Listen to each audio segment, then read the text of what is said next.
The former Prime Minister said it was shocking only 1.8% of the population of African countries had received 2 COVID jabs, compared to 50% of the EU, US and UK. Attacking the European Commission, he said Brussels was dividing the world into rich and protected people, who live, and those who are poor, unprotected and at risk of dying.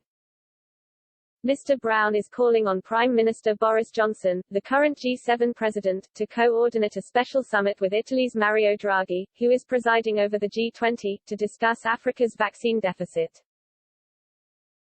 The Scotsman said global coordination could see 60% of adults in every country given a jab by next summer. As it stands, it is already set to 2023 until all adults on the African continent have been offered an injection. He blamed Brussels' vaccine nationalism for the delays.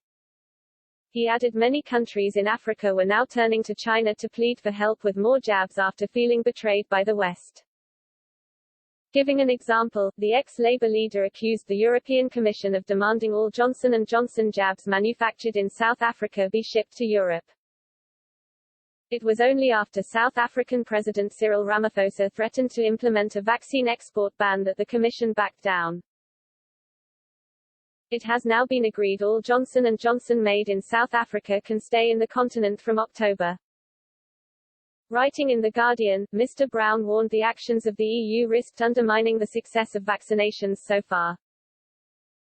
He said until the whole world had been inoculated there was still a chance of mutations of the virus, including new strains that are unaffected by the jabs.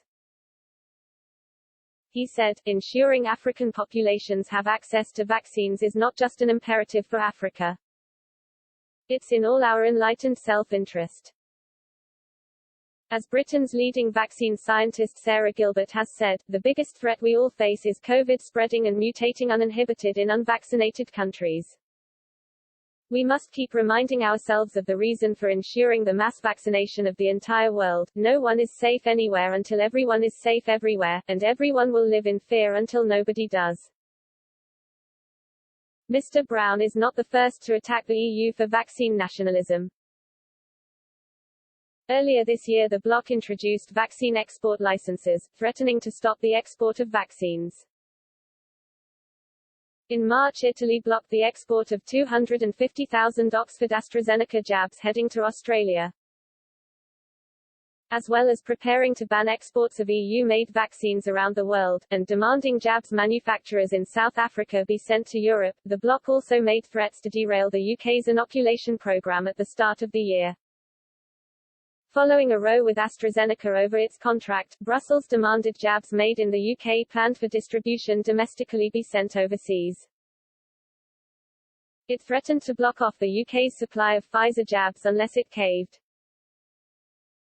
European Commission Executive Vice President Valdis Dombrovskis has previously hit back at claims of EU vaccine nationalism. He said in March, "We think it is highly unfair to accuse the EU, which is one of the largest vaccine exporters, of vaccine nationalism.